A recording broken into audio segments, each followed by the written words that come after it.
You can't really have a resurrection if something's not dead first. You really can't know just how alive the live places are until you know just how dead the dead places are. 1 year ago, for one of the first times in my life, I was in a dead place. I had just finished what I thought would be the last He's Alive tour I would ever do. I'd given the megaphone off to a friend with terminal cancer who would die just months later. And I found myself without a job, without a calling, and without any apparent direction.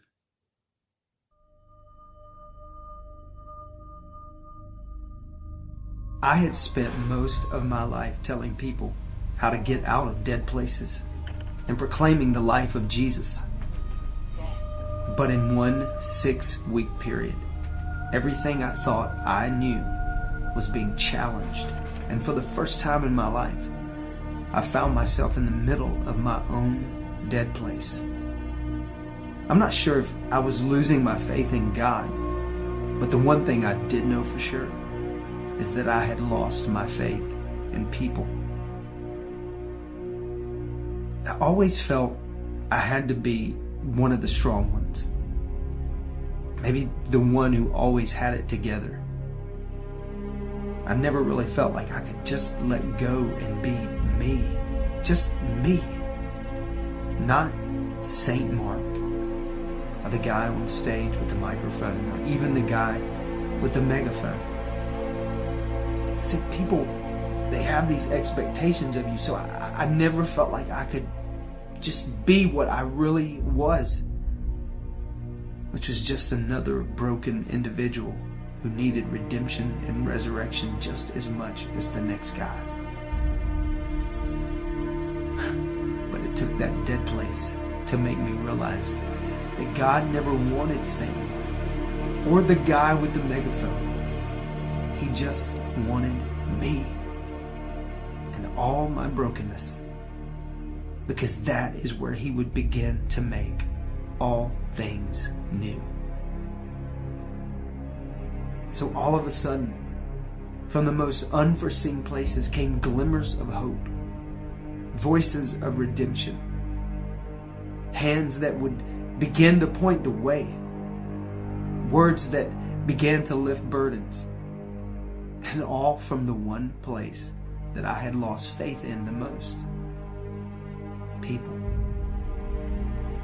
And so it seemed that from the one area that I thought was the source of my dead place came what would become the source of bringing me back to life. People. God's redeemed, resurrected people.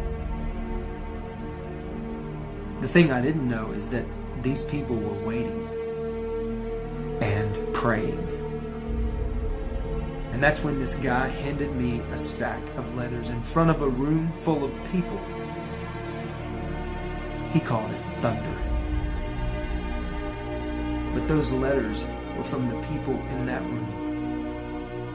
And little would they know that those were the things that God used to breathe life back into me again. And all this from people. It wasn't long after that we would together begin this amazing adventure called He's Alive Church. Just a bunch of broken, redeemed, but resurrected people, called to this incredible yet attainable mission of bringing life to dead places.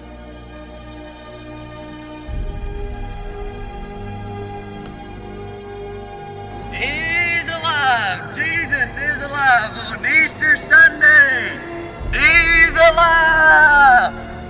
He's alive! He's alive! Jesus is alive! On Easter Sunday morning, Jesus is alive!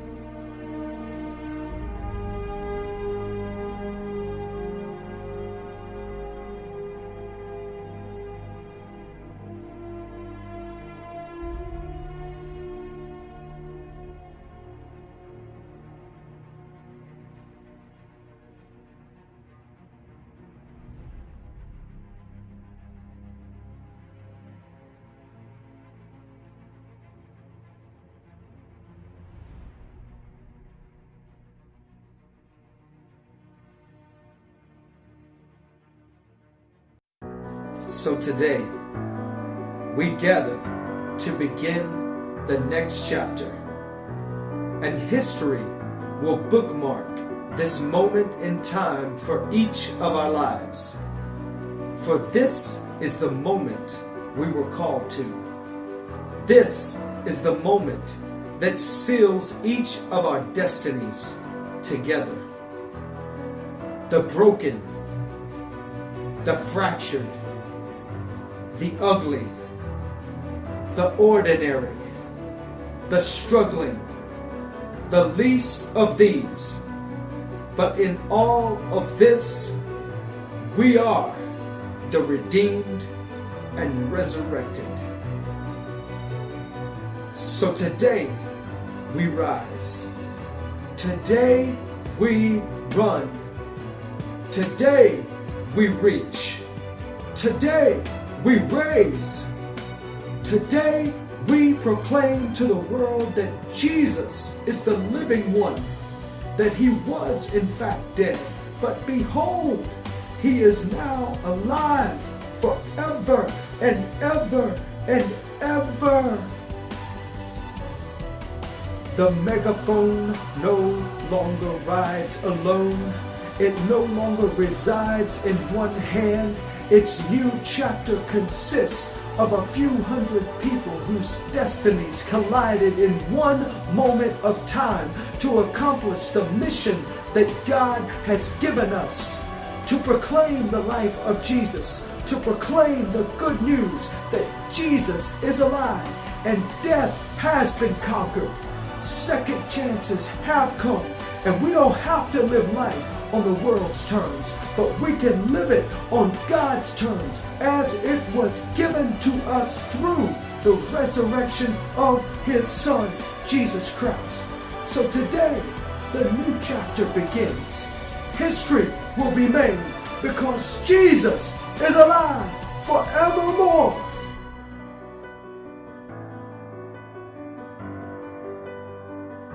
We are He's Alive Church, and our mission is bringing life to dead places.